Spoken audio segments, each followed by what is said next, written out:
Hello guys, तो कैसे हैं आप सभी का स्वागत है मेरे चैनल पर। तो चलिए शुरू करते हैं इस मानवा के चैप्टर को बिना किसी देरी की। इस चैप्टर की स्टार्टिंग में हम देखते हैं कि वो लोग अपने फाइट के लिए तैयार होने लगे थे, क्योंकि हमने पिछले पार्ट में देखा था कि उनका एक स्काउट का एक बंदा जो कि काफ़ी ज़्यादा घायल था, वो वहाँ पर कैंप में पहुँचता है, जहाँ पर वो आने के बाद सभी को बताता है कि उसके टीम के सारे बंदों को मॉन्स्टर्स ने मार दिया है। उन मॉन्स्टर्स ने वहां पर घेरा बनाकर उन लोगों को मार दिया है, क्योंकि वो काफी सारे थे। और ये सुनने के बाद वो सभी लोग काफी ज्यादा शॉक हो चुके थे, आखिरकार इतने सारे मॉन्स्टर्स वहां पर क्या कर रहे थे। तभी उन्हें पता चलता है कि वहां पर कोई ना कोई डंजन जरूर होगी, इसलिए वो फाइट के लिए तैयार हो रहे थे। वो अपने सभी इक्विपमेंट्स को निकाल कर अपने आप को तैयार कर रहे थे। और हम देखते हैं जो स्टेन था, यानी वो टेरसा की ओर देख कर काफी ज्यादा शर्मा रहा था, क्योंकि टेरसा भी अपने आप को रेडी कर रही थी फाइट के लिए। और थोड़ी देर के बाद हम देखते हैं कि वो सभी अब अच्छे से रेडी हो चुके थे फाइट के लिए। अब उन्होंने अपने सभी इक्विपमेंट को इकट्ठा कर लिया था और वो फिर अपनी फाइट के लिए जाने लगते हैं, जहाँ पर वो कह रहे थे कि आखिरकार वो टाइम आ चुका है कि अब हम अपने इंसानों की इस लड़ाई को खत्म कर दें इन मॉन्स्टर्स के साथ।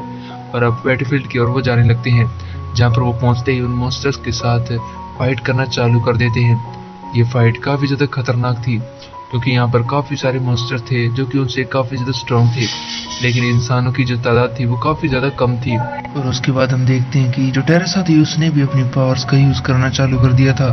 उसने अपनी पावर्स के साथ उन मॉन्स्टर्स पर अटैक कर दिया था। उसने काफी सारे मॉन्स्टर्स को मार तो दिया था, लेकिन अभी भी काफी सारे बाकी थे, क्योंकि ये काफी ज्यादा थे तादाद के अंदर, क्योंकि एक डंजन है, डंजन के अंदर मॉन्स्टर्स काफी ज्यादा होते हैं। और उसके बाद वो जो टेरेसा थी उसने अपनी पावर्स का यूज करते हुए उन सभी मॉन्स्टर्स को एक जगह पर बांधने के बाद जो टेरेसा थी वो कहती है कि जल्दी से डेवियस जल्दी आओ और इन सभी के ऊपर अटैक कर दो। जिस पर डेवियस अपनी टीम को लेकर जाता है और उन सभी मॉन्स्टर्स के ऊपर अटैक कर देता है।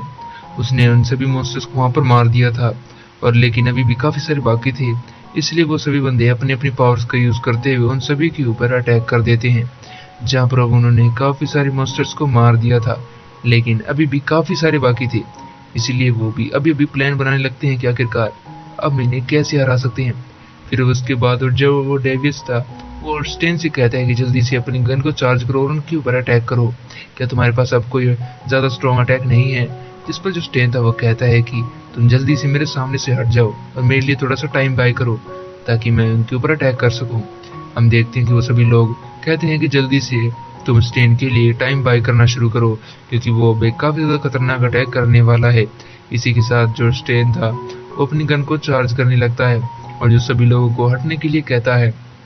जो स्टेन था उसने अपनी सारी पावर्स का यूज करते हुए अपनी गन को चार्ज कर लिया था, और वहां पर एक काफी ज्यादा स्ट्रॉन्ग अटैक उन मॉन्स्टर्स के ऊपर कर दिया था, जो कि इतना ज्यादा स्ट्रॉन्ग था कि वो जैसे ही उन मॉन्स्टर्स के साथ लगता है वहां पर एक काफी ज्यादा बड़ा धमाका होता है, जिसकी वजह से जो दूर हटने के बाद हमें देखते हैं कि वहां पर एक भी मॉन्स्टर जिंदा नहीं बचा था, वहां पर सभी मॉन्स्टर्स मारे गए थे।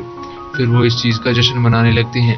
वो कहते हैं कि ये तो काफी बढ़िया है, आखिरकार हमने उन मॉन्स्टर्स को मार दिया है, लेकिन अभी भी कुछ मॉन्स्टर्स बाकी हैं जो कि शायद आगे मिलने वाले हैं, इसलिए जल्दी से जल्दी अपने आप को हील करा लो। यानी कि जो भी बंदा अभी घायल है वो जाकर हीलर्स के पास अपने आप को हील करवा सकता है, लेकिन जो ज्यादा से ज्यादा घायल है, यानी कि वो अब लड़ाई नहीं कर सकता है, वो वापस अपने कैंप में जा सकता है। और जो बंदा अभी भी लड़ना चाहता है और हमारे साथ लड़ने को तैयार है, वो हमारे साथ चल सकता है। और जो भी बंदा घायल होने के बावजूद हमारे साथ लड़ना चाहता है, वो अपने आप को हील करा सकता है। वो जश्न मना रहे थे। और दूसरी तरफ हम देखते हैं कि जो टेरेसा थी वो काफी ज्यादा मायूस नजर आ रही थी। वो कहती है कि आखिरकार इतनी ज्यादा खुशी होने का क्या कारण है, लेकिन हमारे यहाँ तो काफी सारे बंदे मारे गए हैं, उनका क्या। लेकिन इस फाइट का तो कोई मतलब ही नहीं बनता है, अगर यहाँ पर इतने सारे लोग मारे जाएंगे तो इसका मतलब तो ये है कि हमारी ये फाइट कभी होनी ही नहीं चाहिए थी। फिर जो टेरेसा थी वैसी बड़बड़ाने लगती है, जो कि हमें ज्यादा जानने की तो जरूरत नहीं है।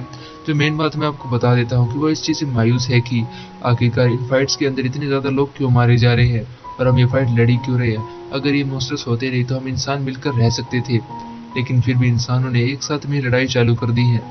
और जो इन्हीं बातों के साथ जो टेरेसा थी वो काफी ज्यादा उदास हो जाती है, लेकिन जो सभी लोग थे वो उसे मनाने का प्रयास तो कर रहे थे, यानी वो कैसे न कैसे कर उसे मनाने की कोशिश कर रहे थे। लेकिन जो इसी के साथ जो हमारा चैप्टर है वो यहीं पर एंड हो जाता है। मिलते हैं नेक्स्ट चैप्टर में, और अगले चैप्टर्स में थोड़े बड़े बनाने की कोशिश करूंगा। तब तक के लिए भाई सब्सक्राइब करना मत भूलिएगा।